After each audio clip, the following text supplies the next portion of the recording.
रामकृष्ण हरी मंडळी, आपल्या या भक्तिमय वातावरणात मराठी भक्ती या यूट्यूब चॅनेलमध्ये आपले मनापासून स्वागत आहे।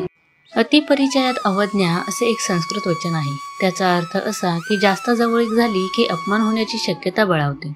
बिचारा कावळ्याच्या बाबतीतही तसेच घडते।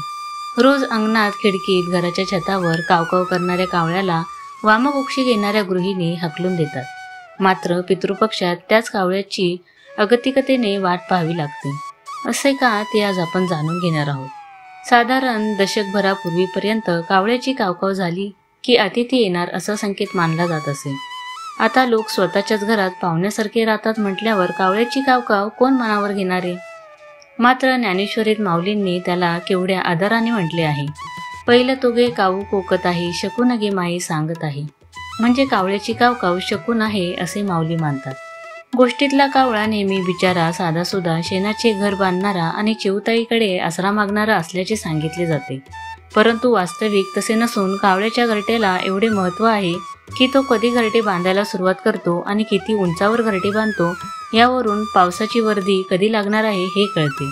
याचा अर्थ कावळा हवामान तज्ज्ञ म्हटला पाहिजे, नाही का? पण गोष्टीतील चिऊताई भाव खाऊन जाते आणि तिथेही उपेक्षित राहतो तो म्हणजे कावळाच।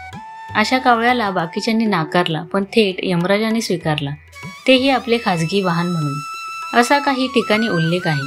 कावळ्याचा भाव वधारला, त्याची चपळाई, सूक्ष्मदृष्टी आणि सावधपणा हेरून यमराजांनी त्याला आपले दूत बनवले।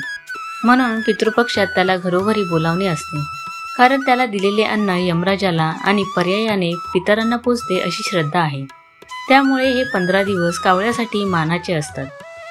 पितरांच्या वासना व नैवेद्य ठेवणाऱ्याचे कलुषित मन पिंडाभोवती घिरट्या घालत असते, तर कावळा पिंडाला शिवतही नाही, एवढा तो मानी असतो। तो नैवेद्याजवळ बसेल पण ढुंकूनही पाहणार नाही।